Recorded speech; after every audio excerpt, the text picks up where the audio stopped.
I was born in the church. I grew up going to church every Sunday morning, every Sunday evening, and Wednesday nights for Awana. I sang in the choir, and I served in children's ministry, and I attended small groups. And on top of it all, I was homeschooled. I was the perfect church kid, on paper. But as I grew up, and in my teen years when traumatic things happened to me and my family, instead of sharing my burdens, I stuffed them inside. I smiled and I pretended that nothing was happening.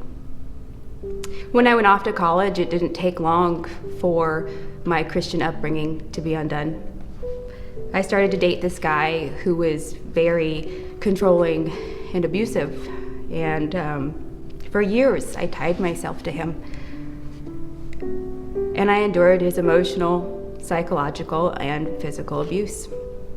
When I finally left that relationship, I was so broken that I turned to all the wrong things to try to ease my pain.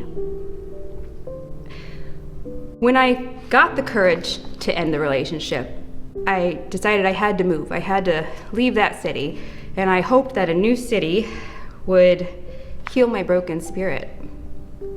But all that new city had to offer was new vices and friends who used me. Every night I would mask my pain in whatever fixes the world had to offer. And then I would go home and I would cry myself to sleep because I was alone and I was so empty. I was in so much pain from all the terrible choices I had made and the things that I had endured in college and as a teen that I couldn't face myself sober. And I lived that way for years. Until one night, the Lord finally got a hold of me.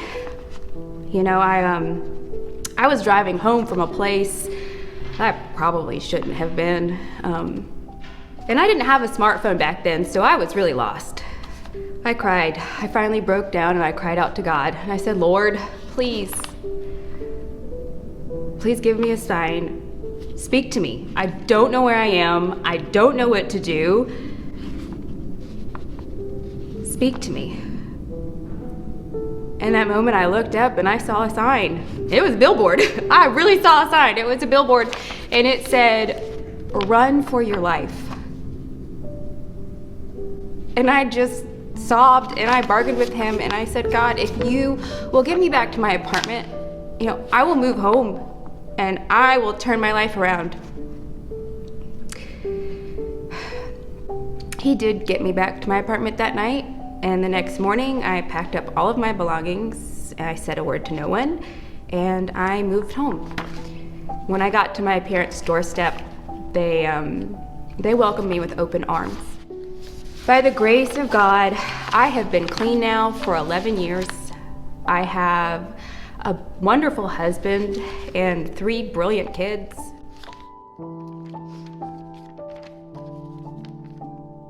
God spoke to me when I was in my darkest hour.